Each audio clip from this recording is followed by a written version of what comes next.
तो आज हम बात करने वाले हैं थॉमस हार्डी के बहुत ही मशहूर novel the mayor of Casterbridge की। ये कहानी असल में एक बहुत बड़ा सवाल खड़ा करती है कि क्या किसी इंसान का चरित्र उसकी किस्मत को बदल सकता है या फिर क्या हम अपनी ही की हुई गलतियों के कैदी बनकर रह जाते हैं। ये जो लाइन है ना, ये इस नॉवल की बिल्कुल आखिरी लाइन है।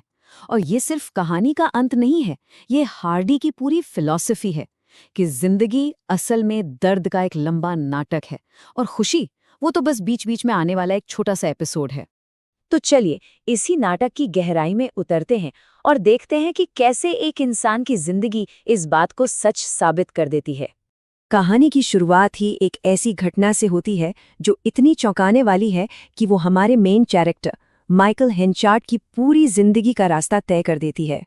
तो शुरुआत में हेंचार्ट एक आम मजदूर है, लेकिन उसकी कैरेक्टर में 3 बड़ी खामियां हैं। एक तो गरीबी, दूसरा उसका स्वाभिमान जो बहुत जल्दी घमंड में बदल जाता है, और तीसरा शराब पीकर बेकाबू हो जाने वाला गुस्सा। और यही तीनों चीजें मिलकर उसके पतन की कहानी लिखती हैं। होता यह है कि अपनी पत्नी सुजन से बहस के बाद नशे में धुत हेंचार्ट गुस्से में एक ऐसी गलती कर बैठता है जिसका बोझ वो अपनी पूरी जिंदगी नहीं उतार पाता। वो सचमुच अपनी पत्नी और बेटी की नीलामी कर देता है। और कीमत क्या लगती है? सिर्फ 5 गिनी। जरा सोचिए, 5 गिनी में एक पूरा परिवार बिक गया। और इस तरह एक पल का गुस्सा हेंचार्ट से उसका सब कुछ छीन लेता है। रिचर्ड न्यूसन नाम का एक नाविक उसकी पत्नी और बेटी को खरीद कर हमेशा के लिए ले जाता है। उस खौफनाक रात के बाद हेंचार्ट की जिंदगी एक बिल्कुल नया मोड़ लेती है। पछतावे की आग में जलते हुए वो खुद को बदलने की एक बहुत बड़ी कसम खाता है। उसे ये एहसास हो जाता है कि उसकी सारी बर्बादी की जड़ शराब है, और इसीलिए वो अपनी जिंदगी को पटरी पर लाने के लिए एक बहुत सख्त कदम उठाता है।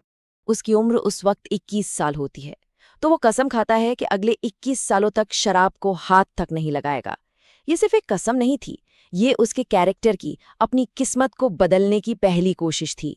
अपनी जिंदगी के हर साल के लिए 1 साल का पछतावा।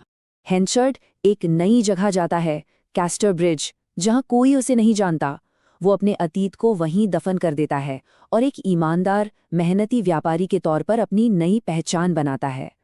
और देखते ही देखते अपनी मेहनत के दम पर वो उस शहर का सबसे इज्जतदार आदमी बन जाता है, मेयर ऑफ कैस्टरब्रिज।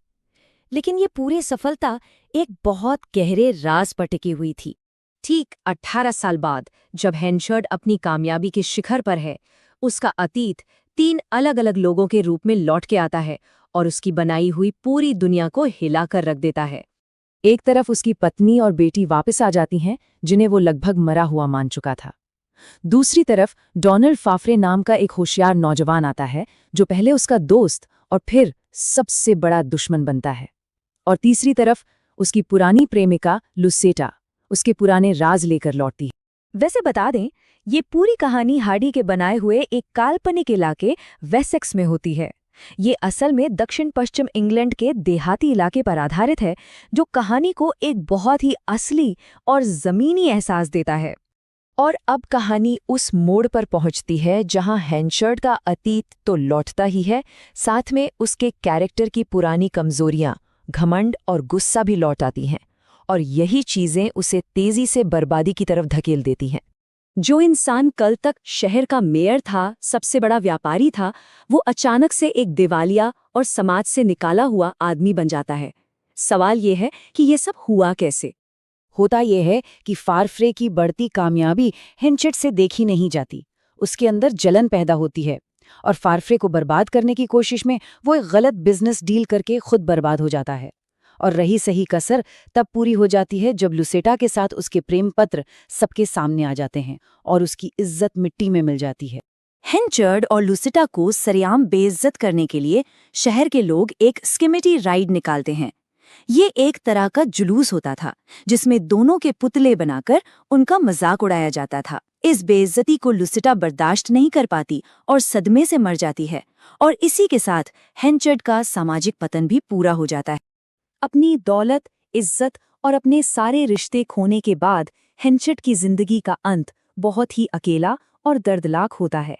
वो सब कुछ खो देता है जिसे बनाने में उसने अपनी जिंदगी के 21 साल लगा दिए थे। और आखिर में वो वापस उसी गरीबी में पहुंच जाता है जहां से उसने शुरू किया था, लेकिन इस बार वो बिल्कुल अकेला होता है। मरने से ठीक पहले वो एक वसीयत लिखता है जो उसकी जिंदगी के पूरे दर्द और निराशा को बयां करती है। वो ये नहीं चाहता कि उसे याद किया जाए, बल्कि वो चाहता है कि दुनिया उसे हमेशा हमेशा के लिए भूल जाए। उसकी वसीयत की लाइनें सच में दिल दहला देती हैं। वो चाहता है कि कोई उसके लिए आंसू ना बहाए, कोई उसकी कब्र पर ना आए, कोई उसे याद तक ना करे। वो बस चाहता है कि उसका वजूद इस दुनिया से पूरी तरह मिट जाए। तो माइकल हेंचर्ड की इस दुख भरी कहानी से हमें क्या सीखने को मिलता है? ये नॉवेल जिंदगी की कुछ बहुत कड़वी सच्चाइयों को हमारे सामने रखता है। पहली बात कि हमारा अतीत हमारा पीछा कभी नहीं छोड़ता। दूसरी कि एक गलती की छाया पूरी जिंदगी पर पड़ सकती है। तीसरी कि घमंड इंसान का सबसे बड़ा दुश्मन है। और आखिरी बात कि समाज गलतियां करने वालों को अक्सर माफ नहीं करता। और आखिर में ये कहानी हमें वापस उसी सवाल पर ले आती है जो नॉवेल के टाइटल में छिपा है। हेंचर्ड को अ मैन ऑफ कैरेक्टर, यानी एक चरित्रवान व्यक्ति कहा गया है। अभी उसमें हिम्मत थी, इरादा था अपनी किस्मत को बदलने का। उसने 21 साल तक अपनी किस्मत को काबू में रखा भी, लेकिन अंत में उसी के कैरेक्टर की एक कमी, उसका घमंड, उसे ले डूबा। तो सवाल फिर वही है कि हमारा चरित्र हमें बचाता है या हमें ही बर्बाद कर देता है? शायद हार्डी यही कहना चाहते हैं कि ये दोनों